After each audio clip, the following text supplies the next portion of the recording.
अगर अल इत्तेफाक के फैन्स स्टीवन जेरार्ड का इंट्रो वीडियो देख के खुश नहीं हुए थे, तो स्टीवन जेरार्ड का ट्रेनिंग का वीडियो आया है अल इत्तेफाक में, जिसमें वो प्लेयर को इंस्ट्रक्शन दे रहे हैं और प्लेयर के कुछ जू नहीं रेंग रही कान पे, क्या कह रहा है स्टीवन जेरार्ड, कुछ किसी को होश नहीं है। तो बस ऐसे खड़े हुए हैं लोग, प्लेयर्स को पता नहीं कहाँ भागना है। One sec, one sec. You want it? Tell me then. Tell me then.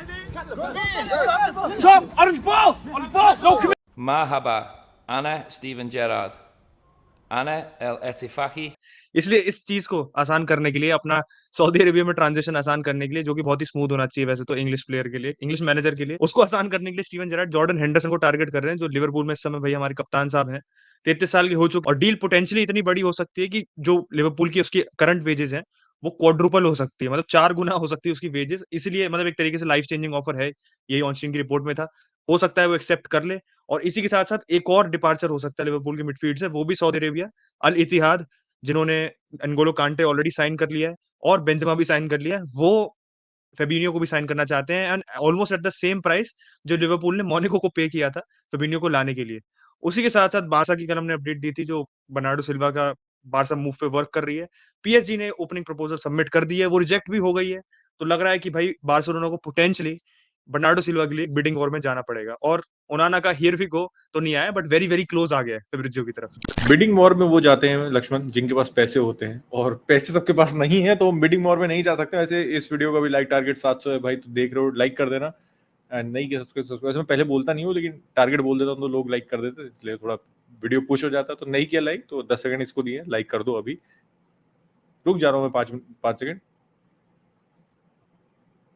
Like कर देना आप तक। ठीक, अब आते हैं टॉपिक पे। पहले सिटी से शुरू करते हैं। बर्नार्डो की बात है, मारिस की बात है। मारिस की तो देखो सऊदी से ऑब्वियसली 30 मिलियन की बिड आई है, एंड मुझे लग रहा है कि देखो बर्नार्डो की डील, जो गट फीलिंग लग रही है, मुझे लग रहा है बर्नार्डो कहीं जाने वाला है। I don't think is going to PSG, I don't think is going to Barcelona. Barcelona can not afford him, as simple as that. आपको मेसी को लाने में इतनी दिक्कत होती, लपोटा का फ्री स्टेटमेंट आया कि नहीं, उसको साइन कर सकते थे। मेसी का स्टेटमेंट आया था कि भाई मैं नहीं चाहता था प्लेयर की वेजेस वगैरह अपनी कम हो। तो अगर पूरा सिचुएशन देखो तो आई विल ट्रस्ट मेसी है रादर देन ट्रस्टिंग लपोटा, की लपोटा की बहुत सारी स्टेटमेंट ऊपर नीचे होती है भाई। तो आपको भी यहाँ पे कट मिल गया होगा, तो मुझे 2 मिनट तक सोचने लग गया कि मैं बर्नार्डो से बात शुरू की थी और मैं मेसी पे कैसे पहुंच गया। नो, कमिंग बैक टू तो टॉपिक। तो बात ये थी कि बर्नार्डो का अफोर्ड करने लाने के लिए पैसे हैं नहीं हमारे पास, हम उसको लोन पे भी ले आते हैं, तो भी अगले सीजन में पैसे देने पड़ेंगे, which will be hefty sum. Wages तो अभी देनी पड़ेंगी, लोन पे लाओगे आप, ठीक है, रजिस्टर करना ही पड़ेगा प्लेयर को। तो सारा सिनेरियो अगर आप अकाउंट में लो तो बर्नार्डो का आना बहुत पॉसिबल नहीं है। कैंसलो पे एक छोटी सी अपडेट ये है कि कैंसलो वेजेस कम करने को तैयार है, लेकिन क्या वो वेजेस के बावजूद भी बार्सिलोना उसको रजिस्टर कर पाएगी कि नहीं, वो एक देखने वाली बात होगी। कैंसलो का भी टेक यही है कि मैं वेजेस तभी कम करूंगा जब मुझे आप रजिस्टर करने की गारंटी दे रहे हो, तो मैं उस केस में कुछ अपनी वेजेस घटा सकता हूँ। And he is earning a lot at city. Exact figure तो मेरे पास नहीं है अभी, किसी को पता होंगे तो कमेंट सेक्शन में बता देना, but he is willing to reduce his wages if Barcelona give the guarantee to register him. तो वो भी एक लोन मूव पॉसिबिलिटी, वो एक पॉसिबिलिटी लग रहा है, वो मुझे रियल पॉसिबिलिटी लग रहा है। बर्नार्डो की कोई पॉसिबिलिटी नहीं है, क्योंकि मुझे लगता है मारिस को शायद सिटी जाने दे, शायद जाने दे। I am not sure what Pep is thinking right now, लेकिन एज प्रोफाइल देखो, मनी जो वो देख रहे हैं, देखो जिस हिसाब से सिटी अभी रिसेंटली ऑपरेट कर रही है भाई, तो I think they might let him go और फिर उसको पैसे री इन्वेस्ट करे। एंड सिटी का अगर मारिस चला भी गया ना, तो उनके लिए इतना बड़ा कोई लॉस है नहीं भाई। फिल फोडेन लास्ट सीजन बहुत ही बेरली खेला था, बर्नार्डो वहां पे खेल सकता है। तो ये 2 बंदे तो है आपके पास क्लब में, और ऑब्वियसली अगर मारिस जाता है तो सिटी री इन्वेस्ट करेगी, they will bring in somebody. कौन होगा वो नहीं पता, लेकिन कोई अंदर आएगा। तो एक ही मुझे मारिस वाली डील का जो 30 मिलियन की बिड है, अच्छा पैसा मिल रहा है, आई थिंक मारिस भी जाना चाहेगा, क्योंकि ही इज फ्रॉम अल्जीरिया, तो going back into the region, going into a Muslim country, तो I think he will prefer that. And उसने सब जीत ही लिया, चैंपियंस लीग जीत ली, प्रीमियर लीग जीत ली, तो एज एन पर्सनल एम्बिशन आपके पास ऐसा कुछ है नहीं। अब मैं नहीं कह रहा हूँ मारिस का एम्बिशन में डाउट कर रहा हूँ, maybe he wants to continue at City and wants to continue to win those title, लेकिन जो सऊदी वाली डील है मारिस के लिए वो काफी अपीलिंग है भाई, और सिटी के लिए भी काफी अपीलिंग है, क्योंकि 30 मिलियन इसके बाद शायद आपको नहीं मिलेंगे। तो जो आपने लेस्टर को 60 मिलियन पे किए थे, आपने एक बहुत अच्छा प्लेयर लिया उनसे, उसके साथ काफी अच्छा खेला, and you are getting 50% of the return, जब उसकी एज ऑब्वियसली काफी ज्यादा हो चुकी है भाई। तो वो डील की मुझे पॉसिबिलिटी लग रही है। और कमिंग टू यूनाइटेड, अचिन ज्यादा अपडेट तो नहीं है, लेकिन एक रुको, अपडेट पे आने से पहले मैंने एक पोस्ट देखा था एंड मैं शेयर करना भूल गया उसको, अब कहीं वो खो गया, कि मेसन माउंट की फ्रेंडली में डेब्यू के बाद कंपैरिजन पॉल स्कोल से चालू हो चुका है। तो जो मुझे एक्सपेक्टेड था वो यूनाइटेड फैन ने चालू कर दिया, and now yes obviously on to the update. मैं यूनाइटेड फैंस को ऐसे बदनाम तो नहीं होने दूंगा, क्योंकि मैंने ये नहीं पकड़ा, मतलब कोई बकचोदी कर रहे हैं कुछ लोग तो उनको करने दो, बट ये है कि माउंट की देखो, मैं तो फ्रेंडली परफॉर्मेंस, मैंने कल भी बात की थी फ्रेंडली की परफॉर्मेंस सीरियसली मत लो, स्पेशली जो यंग प्लेयर्स है। देखो यंग प्लेयर्स अगर ब्रेक थ्रू कर जाए अगले सीजन, स्पेशली जिन लोगों का चांसेस है, मतलब हाथ पे गिन सकते हो आप। एक तो कॉबी मेनू है, एक आपका हैनिबल है, और अल्वारो फर्नांडिस भी है, बट लेफ्ट बैक पे I don't think he will be able to break through. उसका अच्छा स्पेल था, बट अमाड को छोड़ दो। आई थिंक ये 3 प्लेयर हैं, अमाद, हैनिबल और कॉबी मेनू। इन तीनों की जगह मेरे को कोई नहीं लगता ब्रेक थ्रू कर सकता है कोई। सारे हमारे प्लेयर्स आइदर या तो लोन होंगे या वो हमारी जूनियर टीम के लिए खेलेंगे। तो उसको ज़्यादा सीरियसली मत लो। अगर 2 प्लेयर ब्रेक थ्रू कर देते तो भाई हमारे लिए ही फ़ायदा है। क्योंकि परफॉर्मेंसेज़ अगर ऐसी कंटिन्यू होती हैं, एक हमारे को एक मतलब कह सकते हो झलक देखने को मिली। बट अगर झलक ये एक्चुअली लंबे स्पेल तक देखने को मिलती है in the US part of the tour और पूरे टूर में, फिर हो सकता है कि हम इनको इंक्लूड करें, और इनको हम इंक्लूड करना ज़रूरी भी है, क्योंकि रीसेंट ईयर्स में हमारा थोड़ा-सा आप कह सकते हो अकेडमी से जो प्लेयर्स आ रहे हैं, कम हो गए हैं। मतलब मैकटोमिने पहले ब्रेक थ्रू हुए टाइम हो गया, रैशफोर्ड को ब्रेक थ्रू करे हुए टाइम हो गया। अब उसके अलावा गर्नाचो ही हमारा आप कह सकते हो नोटवर्दी प्लेयर आया अभी पिछले साल, उसके अलावा कोई ऐसा प्लेयर आया नहीं है। तो आई थिंक अकेडमी प्रोडक्ट देखने के पॉइंट ऑफ व्यू से और अच्छा अकेडमी प्रोडक्ट कोई देखने को मिले, मैं चाहता हूँ कि यूनाइटेड को ऐसा कोई मिले प्लेयर। प्लस एक ये न्यूज़ आई थी पोटेंशियली कि बार्सा से हमने जिस प्लेयर को साइन किया था, मार्क जोराडो, जो राइट बैक है, अकेडमी प्रोडक्ट है हमारा, उसमें पोटेंशियली बार्सा इंटरेस्टेड है साइनिंग में एज़ अ राइट बैक, पता नहीं करती है या नहीं। और बार्सा के वैसे और भी, मतलब ये तो उत्कर्ष का वैसे पार्ट होता है अपडेट कर देने का, बट मैंने ये पढ़ा था कि फ्रेस्नेडा को जो टारगेट कर रही थी आर्सेनल जनवरी में, वैलिडोलिड का जो राइट बैक है, उसको अब बार्सा शायद टारगेट कर सकती है। तो अब पता नहीं, ये कुछ कन्फ्लिक्टिंग रिपोर्ट्स, या तो कैंसेलो वाली deal is too expensive for Barcelona, इसलिए शायद ये हो रहा है। फ्रेस्नेडा और एक और I think I forgot, Majorca का राइट बैक है, मेरे को नाम याद नहीं आ रहा उसका, उसको भी टारगेट किया है। मैथ्यू, ये 2 पैब्लो मैथ्यू को भी टारगेट कर रहे हैं। हाँ, हाँ, पाब्लो माफियो, उत्कर्ष को नाम याद है। तो ऐसे ही होता है जब नॉन बार्सा फैन ज़्यादा बार्सा फैन बनने की कोशिश करे। बट ये तो छोटी-सी बार्सा पे अपडेट थी, और साथ-साथ आर्सेनल की भी एक अपडेट आ गई। मैं ट्विटर देख रहा था जब उत्कर्ष बोल रहा था कि रॉब होल्डिंग के लिए 2.5 मिलियन का बेशिकतास ने ऑफर सबमिट किया है आर्सेनल को। अब कर लेना चाहिए, कायदे से तो वैसे इससे ज़्यादा ऑफर आया था आई थिंक न्यूकासल से, जो आर्सेनल आर्टेटा ने रिजेक्ट करवा दिया था आर्सेनल से। बट आई थिंक अब इस समय कर देना चाहिए, कंसिडरिंग कि टिम्बर भी अनाउंस होने वाला है और टिम्बर आर्सेनल के पास आ जाएगा। यूनाइटेड पे वापस आते हैं, यूनाइटेड में से वो ज़्यादा वापस आने की चीज़ है नहीं। ओनाना का ये आ गया, फेब्रिज़ियो ने अपना चौथा स्टेज ट्रांसफर का एस्टैब्लिश कर दिया कि पहला तो क्लोज होता है, फिर वेरी क्लोज होता है, फिर वेरी वेरी क्लोज एक हमारा एक आ गया नया स्टेज, बिफोर हियर वी गो।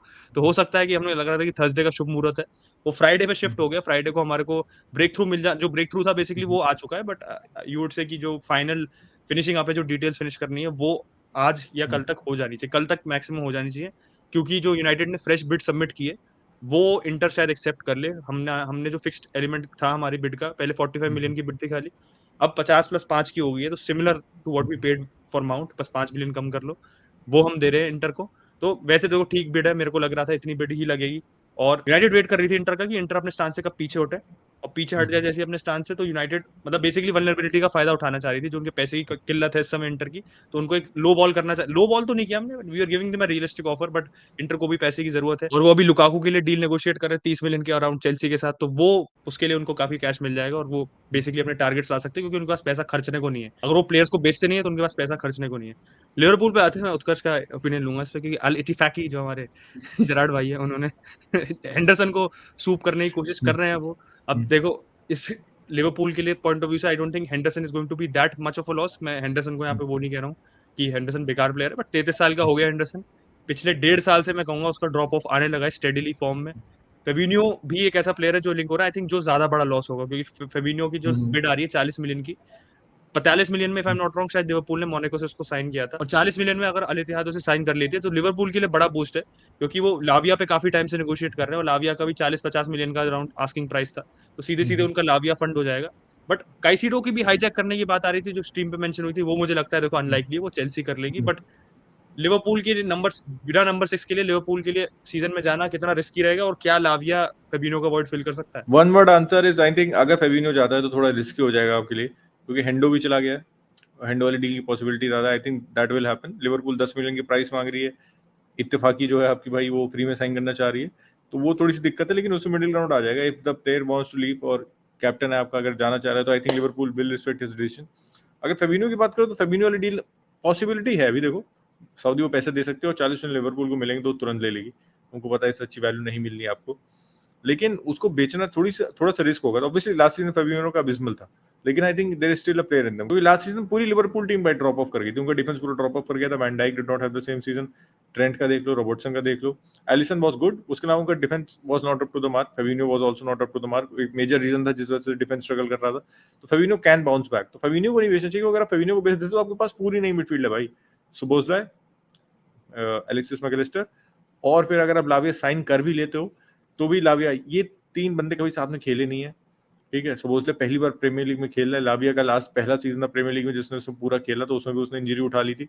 देखो प्लेयर क्वालिटी है, कोई बात मान रहा हूं मैं, लेकिन आप उस स्टैचर का प्लेयर नहीं ला रहे हो जो फेबिनियो को रिप्लेस करे। मान लो अगर आप राइस को लेके आ रहे हो तो ना समझ आता फेबिनियो 40 मिलियन में जाने दे रहे हो आप, लेकिन अगर आप लाविया को लेके आ रहे हो वहीं पे, 40-50 मिलियन बहुत पैसे हैं, लेकिन not the same stature of player, not the same quality of player, can be a great player, लेकिन अभी वो रेडी नहीं है आपको टीम को टॉप 4 में फायर करने के लिए। तो अगर फेबिनियो चला जाता है तो मेरे हिसाब से मैसिव रिस्क ले रही लिवरपूल, क्योंकि उनके पास कोई रियलिस्टिक स्टेडियम बचेगा नहीं फिर भाई।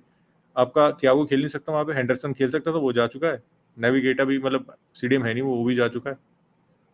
फेबिनियो भी चला जाता है तो कोई नहीं बचा आपके पास जो प्रॉपर स्टेडियम हो। लाविया ले आता तो फिर भी एक बंदे पे आप रिलाई नहीं कर सकते, ए वो इंजर्ड हो गए, बी हो सकता है उसको सेटल होने में टाइम लगेगा, क्योंकि जब फेबिनियो आया था, फेबिनियो पहले 4-5 महीने लिवरपूल फैंस जो होंगे उनको याद होगा खेला नहीं था वो, 4 महीने ही बेरली फीचर्ड, उसके बाद he came into the squad, came into the team, and फिर वो सेटल हो गया। ऑब्वियसली जो क्वालिटी प्लेयर है वो उसने दिखाया भाई, वो फर्स्ट सीजन में वाज फैंटास्टिक भाई, फैंटास्टिक था वो। तो फेबिनियो का भी जाना मेरे ख्याल से लिवरपूल को थोड़ा करना पड़ेगा, या फिर वो कोई टॉप टियर प्लेयर है, कैसिडो मुझे नहीं लगता आएगा, उसके अलावा एज सच कोई top tier defensive options Liverpool के ऑब्वियसली स्काउट्स में होंगे, लेकिन मेरे दिमाग में कोई बंदा नहीं आ रहा है। फाइनली रैप करने से पहले मैथ्यू को मैं आपको अपडेट दूं, क्योंकि मैं भूल गया था, वो अच्छा हुआ जिन्हें याद दिलाते। तो मैथ्यू को मैंने ज़्यादा देखा नहीं है, प्राइस मनी भी कोई डिस्कस नहीं हो रहा है, बस ये है कि हम बैकअप ऑप्शंस देख रहे हैं। डेस्ट का तो पक्का कि Dest is he will not be on the tour, अभी जो न्यूज़ निकल के आ रही, हो भी सकता हो, लेकिन उसके पहले अगर कोई शूटर मिल गया तो उसको लेके नहीं जाएंगे, he is not in the plans, as simple as that, वो he will be moved on. Coming back to Matthew का भाई जो कह सकता हूँ, मैंने एक सीजन उसको देखा था, जो अच्छा सीजन देखा था वो उसका मैंने जिरोना में देखा था। जिरोना में था वो, फिर वहां से सिटी गया, सिटी ने वापस लोन किया था जिरोना को, और फिर जिरोना में जब वो जिरोना 10th फिनिश की थी, रियल मैड्रिड को हराया भी था उन्होंने उस season he was a wing back and he was fantastic भाई, उस सीजन बहुत अच्छा था। उसका जो स्टुटगार्ट चला गया, स्टुटगार्ट रिलेगेट हो गई, डिड नॉट वर्क आउट, वापस आया ला लीगा में। ओवरऑल जो उसके नंबर्स हैं, जितना मैंने उसको पहले देखा, पहले मैंने उसको काफी खेलते हुए देखा था, तो जो उसके नंबर्स हैं और जैसे वो प्लेयर है, on the ball he is not the best, ठीक है। देखो मलोरका में खेल रहा तो नंबर्स आपके अच्छे होंगे भी नहीं, लेकिन on the ball he needs to improve defensively, ठीक है। विंग बैक के हिसाब से he was not an attacking wing back, he was a defensive wing back। Girona की टीम सब गेस कर सकते हो कि जिरोना टीम में ज्यादा full flying full wing backs होंगे नहीं, तो he was a defensive wing back। तो विंग बैक वो एज अ फुल बैक वो डिफेंसिवली सॉलिड है, अटैकिंग गेम पे उसको काफी इंप्रूव करना पड़ेगा, लेकिन ये है कि अगर डिसेंट प्राइस में ऑप्शन मिल जाता है तो if you are getting a sound defensive full back, I think अगर आपको डिफेंस साउंड है वो कर सकता है, तो अटैकिंग गेम पे धीरे धीरे इंप्रूव कर सकता है, क्योंकि भाई आप आ रहे हो बेहतर प्लेयर के साथ खेल रहे हो, अगर आपकी अंडरस्टैंडिंग बैठती है तो फिर ऑब्वियसली आप इंप्रूव कर सकते हो उस गेम में, specially for a right back, considering not a midfielder, right back on the ball improve कर सकते हो। वॉकर ने कितना इंप्रूव कर लिया, बाकी बहुत एग्जांपल मैं आपको दे सकता हूँ जिन्होंने ऑन द बॉल इंप्रूव किया, तो मैथ्यू भी कर सकता है। तो अगर डिसेंट पर्सन मिल जाता है तो I think I am happy with that player भाई। बैन बिसाका, यस भाई, ये बात तो सही है, बैन बिसाका को भी देना पड़ेगा, ऑन द बॉल तो भाई बंदे ने इंप्रूव कर लिया है। तो अगर यहाँ इस वीडियो को देख रहे हो भाई, तो मैंने लाइक करने को पहले कहा था, लाइक नहीं किया तो अब कर दो, और सब्सक्राइब कर दो, शेयर कर देना इस वीडियो को, ड्रॉप डाउन कमेंट अगर आप किसी बात से अग्री करते हैं, किसी बात से नहीं करते तो भी बताइए। तब तक के लिए take care and will catch you tomorrow.